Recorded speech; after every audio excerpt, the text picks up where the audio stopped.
Ce matin au marché, elle a été sympa, Cerise.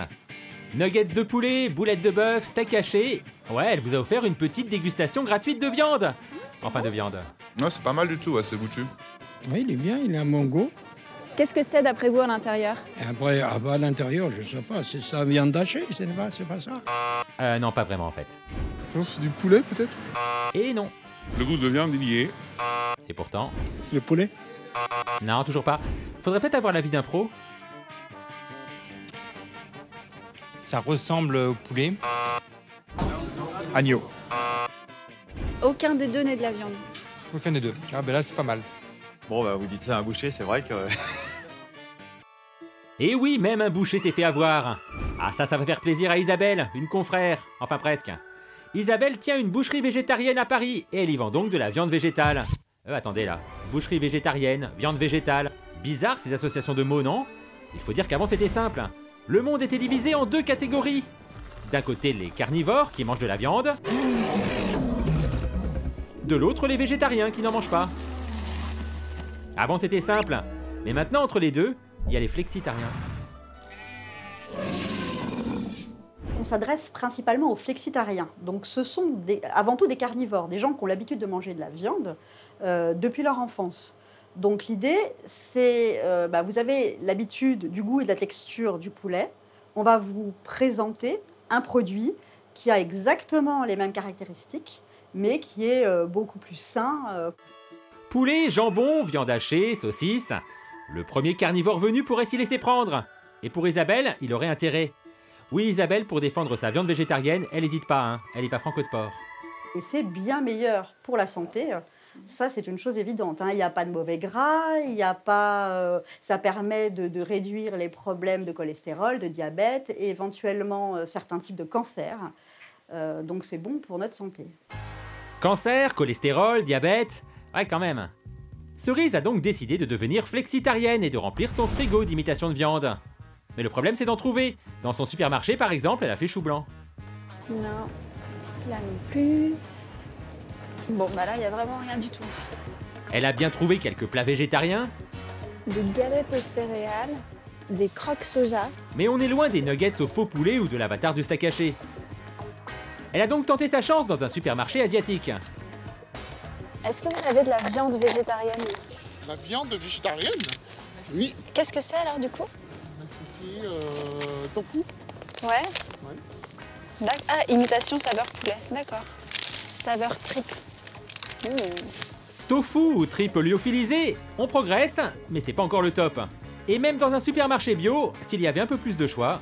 Il y a du haché végétal à la bolognaise. Il y a même des petites saucisses fumées. Le choix reste quand même limité. Et pour la porte-parole d'une association végétarienne, c'est pas très étonnant. Parce qu'au sujet de l'imitation de viande, il y a du pour, il y a du contre. C'est quelque chose d'assez intéressant et c'est quelque chose qui est vraiment controversé parmi les végétariens. En fait, il y a des végétariens qui sont très contents de retrouver les plats qu'ils ont aimés avant de devenir végétariens. Et il y a d'autres végétariens qui sont assez révoltés en fait qu'on ait besoin de consommer ces produits-là, qu'on en fasse la promotion, parce qu'ils trouvent que ça rappelle beaucoup la viande et que ça donne l'impression qu'il est nécessaire de manger de la viande pour se faire plaisir, ce qui n'est pas du tout le cas. Ouais, enfin il y en a encore à qui ça fait plaisir. Un Français consomme en moyenne 89 kg de viande par an, soit 240 grammes par jour. Plus du double des 100 grammes par jour recommandés par l'Organisation mondiale de la santé. Trop de viande donc n'est pas forcément bon pour votre corps, ni pour la planète. Pour produire 1 kg de viande, il faut entre 7 et 12 kg de céréales. Résultat, extension des terres agricoles, déforestation, tout ça. Sans compter que l'élevage intensif serait responsable de près de 15% des émissions mondiales de gaz à effet de serre. Bref, la tendance serait plutôt de freiner sur la consommation de viande. Et ça, c'est tout bon pour le simili carné ou viande végétale. Donc on peut penser que la population végétarienne et végétalienne va se développer de plus en plus. Et on peut penser aussi qu'il y aura de plus en plus de flexitariens qui constituent déjà aujourd'hui peut-être entre un quart et un tiers de la population française. Donc c'est des gens qui veulent manger moins de viande, pas pour des raisons économiques, mais pour des raisons de santé, pour des raisons écologiques ou bien pour moins contribuer à l'exploitation des animaux. Comme elle ne lâche pas Cerise et qu'elle y tient à son flexitarisme, elle a tenté une dernière adresse. L'adresse de la dernière chance. Ah, quel suspense! Non, là, c'est bon, elle a trouvé son bonheur. Je vais vous proposer d'abord la végé merguez. Pour le barbecue d'été, c'est parfait. Le burger, si vous voulez faire un burger à la maison avec des amis, ça sera parfait. Alors, en simili poulet, j'aurais en morceaux, donc à réchauffer à la poêle, un grand salami, un saucisson tranche peut-être aussi ici, oui. Est-ce que vous avez du faux poisson? Le faux poisson, j'aurais aussi du faux poisson. C'est comme du poisson pané? C'est comme du poisson pané, ouais. Ça sent vraiment comme du poisson en fait, quand vous allez réchauffer au four. Du simili poisson, du simili saucisson, un simili burger, pas mal. Sauf que Cerise était simili satisfaite. D'abord parce que des boutiques comme celle de Steve, il n'y en a qu'une en France, et ensuite parce que côté prix, bah forcément, vu que c'est rare. Le poisson pané, c'est 20 € le kilo à peu près. C'est ça, c'est ça. Oui, c'est ça, ouais. C'est quand même pas donné, quoi. Ça reste. Pour l'instant, après, on n'a pas encore. Il n'y a pas beaucoup de personnes qui sont sur le marché, hein, de fournisseurs.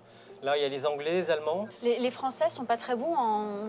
Ils n'ont pas encore essayé, peut-être, je pense. Ils n'ont pas encore sur le marché. Il faut attendre peut-être quelques années pour que les industriels arrivent à fabriquer ce genre de produit. Sauf que Cerise, elle voulait pas attendre. Elle s'est donc rendue aux Pays-Bas, un des pays précurseurs en matière d'écologie et donc de viande végétarienne. C'est le cas de la famille Schouten. Ils sont sur ce marché depuis les années 80 et exportent dans toute l'Europe. Et dans leur labo, Cerise a eu droit de mettre la main à la pâte. Aujourd'hui, nous allons faire un steak végétarien façon burger. On commence avec une pâte. Cette pâte est un mélange de plusieurs ingrédients. Il y a des protéines, de la fécule, il y a des fibres, des protéines végétales. Et pour pimper une pâte de soja en burger, bah ça c'est simple. Avec la pâte, vous faites une boule. Ok. Vous la posez ici et vous prenez le press burger. Waouh! Ah, on dirait carrément des steaks là. Bah oui Cerise, mais c'est le principe en même temps. Hein. Une petite minute dans de l'huile bouillante, puis au four, et hop, dégustation. Ah ouais, c'est surprenant en fait. Hein. On a vraiment l'impression de manger un bout de viande. Cerise, elle a bien aimé. Et ça fait rudement plaisir à Hank, le patron. Alors il lui a fait tout goûter. Et allez, une fausse saucisse. Oh, elle reprendra bien un peu de faux steak aux noix. Et le simili poulet alors, faut finir. C'est incroyable en fait. Là, vraiment, on dirait du poulet. C'est meilleur que du poulet. Oui, Hank, il est plutôt du genre convaincu par ses produits. Cerise, ça dépend. Parfois la ressemblance au goût est trompeuse, parfois pas du tout. Mais ça, pour le patron, c'est pas forcément le plus important. Non, ce qui compte, c'est l'illusion. Le plus important, c'est la texture. La texture doit être excellente quand on l'a sous la dent. Les produits végétariens peuvent être secs, parfois caoutchouteux ou spongieux, mais la texture, c'est le plus important. Pour le goût, on peut s'adapter. Et visiblement, aux Pays-Bas, ils sont de plus en plus nombreux à vouloir mordre dans cette fausse viande. Cerise s'en est aperçu en interrogeant les clients à une autre adresse qui vend de la viande végétale, fréquentée donc par ces fameux flexitariens. Elle était contente, Cerise, elle a pu mettre un visage sur ce nom. J'ai acheté 10 hamburgers, des végétariens bien sûr, et je vais les manger avec mes collègues de travail. Ok, et vous êtes vous-même végétarienne? Non, mais je pense que c'est très important que la viande soit bio, parce que j'aimerais que les vaches ou les cochons aient une vie heureuse. Je pense que la manière dont l'industrie alimentaire les traite actuellement est vraiment très mauvaise. Eh bien, c'est un sandwich à la salade de photon. Je ne pense pas que l'on ait tout le temps besoin de viande. Et puis, c'est très bon pour l'environnement et pour moi-même de manger de la viande végétarienne. 2 à 3 fois par semaine, par exemple. Des clients motivés donc et qui ont les moyens quand même, parce que de l'avis même du boucher vert, en matière de prix, on est plutôt dans le haut de gamme. Aujourd'hui, ça coûte à peu près autant d'argent que pour du poulet bio. Donc ce n'est pas encore bon marché. C'est un peu cher, mais bon, quand nous produirons nous-mêmes, quand nous aurons notre propre usine, les prix baisseront et bien entendu, plus nous serons grands, moins les prix seront élevés. Donc d'ici 10 ou 15 ans, cela sera moins cher que la vraie viande. Ça, Cerise l'a vérifié en supermarché. Là, pour le coup, de la viande végétale, on en trouve facilement. Des rayonnages entiers juste à côté de la vraie viande. Hyper pratique pour comparer. 13 € le kilo. On dirait vraiment des vraies saucisses. Celles à la viande, la vraie viande, elles sont à 10 € le kilo.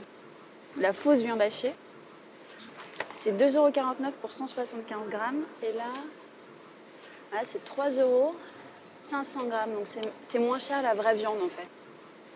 Le faux poulet est à 13 € le kilo. Et là, 11 € le kilo. C'est un tout petit peu moins cher encore pour la vraie viande. Ouais, c'est un peu plus cher, mais c'est pour la bonne cause, non? Enfin, on croit. Notre pigeonne flexitarienne, en tout cas, elle était contente. Elle a fait ses emplettes. Ah, elle va pouvoir nous préparer des tofu bourguignons ou des blanquettes de soja. Ouais, super. On a trop hâte.